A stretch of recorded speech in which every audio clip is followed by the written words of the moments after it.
Hey, everybody. Welcome to Locked On Badgers, another big time show with John Garcia, the director of recruiting at Sports Illustrated, joining. We're talking Tackett Curtis, we're talking Tyler Gant, and we're talking who he thinks might have been a sleeper in the 2022 class. All that and more on today's Locked On Badgers. You are Locked On Badgers, your daily podcast on the Wisconsin Badgers. Part of the Locked On Podcast Network, your team every day. Hey, everybody. Thank you for making Locked On Badgers your first listen every day. We are free and available wherever you get podcasts, free on YouTube now. And as mentioned, we're going to get right into it. Big show with John Garcia coming on, one of the favorite people we had on last week. A ton of good feedback. The guy is a total pro.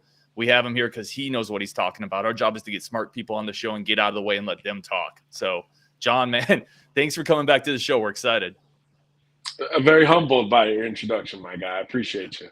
So let's get into it, man.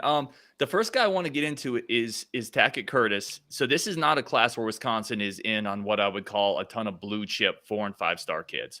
But Tackett Curtis, 6'2" linebacker out of Louisiana, he can go anywhere he wants. And this is a guy that Wisconsin has been in on, and I think they have a legitimate chance here. What is your feel on his game when you see him play?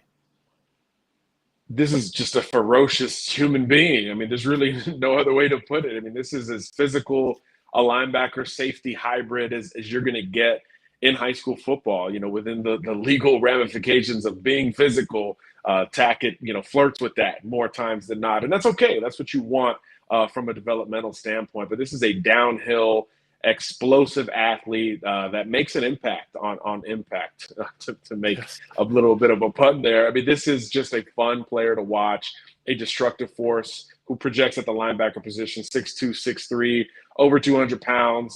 He's got the six-pack. He's an unbelievable weightlifter. I mean, there's so many things to like about him. And when you think of Wisconsin, you think of those back seven prospects, right? You think of linebackers and safeties that are aggressive and coming downhill at you. So he fits what that defense wants to do. And obviously, because of that, he fits what a lot of defenses want in general. And I think the Badgers are right in this thing. I mean, it's like you said, not flirting with a lot of big-time national recruits, but this is a coach's nephew in Louisiana who's got a national offer list, and I think the Badgers are getting that first official visit in June. So whenever you get on a kid on campus in general, it's a big deal. When you talk about official visits, there's only 5 to go around, and when you get that first one, it really does resonate, and that's what's going to happen there in June. So the Badgers are absolutely in the thick of this. When you watch his film, so this is, I would say, I would put my vote here, and you watch a ton more film than I do. I'm mostly just watching Badger-related guys, some Big Ten guys, but I haven't seen a film, and you mentioned this much fun to watch. Just stand back and watch the explosions, right? He lines up 7, 8, 9 yards off the ball and just comes downhill. My impression was, because a lot of people can come downhill, he has kind of a natural ability to sift through the muck, right? It's hard to really quantify. Is that kind of what you're seeing? What about him aside from the physicality, which is awesome? What about him are you seeing on film that really gives him that 4- and 5-star, that elite level ability? Well, you can't meet ball carriers at the line of scrimmage from 8, 9 yards of depth without being incredibly twitchy and quick and instinctive. So he has those things. And I love what you mentioned, Ryan, about how he can sift through blockers and even his own teammates at times, because he does line up at safety a lot.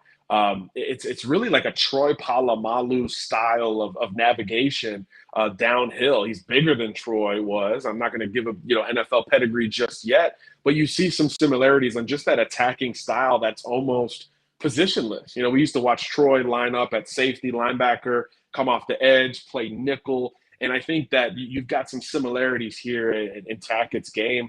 And it's positionless. And that's what's so fun about it. You don't have to be the most polished scout in the game to appreciate what he can do coming downhill. So you naturally want to see a little bit more coverage. You want to see a little bit more of a positional fit. But a lot of defensive coordinators will take the floor that they're going to get with Tackett Curtis, which is a downhill missile, heat-seeking missile that really loves contact. And that's something that in this day and age of space and playing basketball on grass, we don't talk about or get enough of anymore. It's almost like you'd rather him be a sure tackler than a physical tackler, but you still need those impact players who can dislodge the football from the ball carrier, something that he does against very good competition in Louisiana, by the way, all the time. So I do think there's a role for him in just about any defense. And I love that the freedom that he plays with, where he's kind of positionless on Friday nights. It's a very fun tape to watch. If you haven't seen it, go check it out.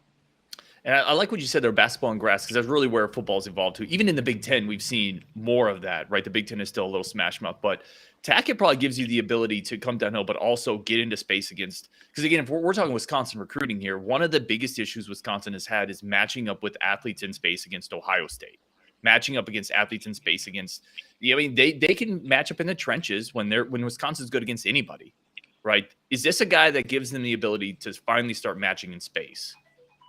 Well, we talked about his quickness already, but he also has great straight line speed, and that comes with it. You talk about a running back leaking out of the backfield. How many bubble screens and hitches do we see as extensions of the run game at every single conference of college football? So those type of players can shrink the distance between their assignment and the ball carrier in a hurry, and it comes with the instincts and quickness that a kid like Tackett brings to the table. So, yeah, it helps you downhill, but it helps you in space all the time. I think when we get into the evaluation game, it's so easy to just focus on those top few traits and just kind of go all in on the conversation, but you can't rack up the volume of tackles and impact plays that he puts together without having a more well-rounded game. He's just so darn good at what he's best at that it's just easy to keep the conversation there. But I'm glad you brought it out a little bit more, because he can flat out run and make plays in space and be that sure tackler. He just brings a little bit more force than the next guy.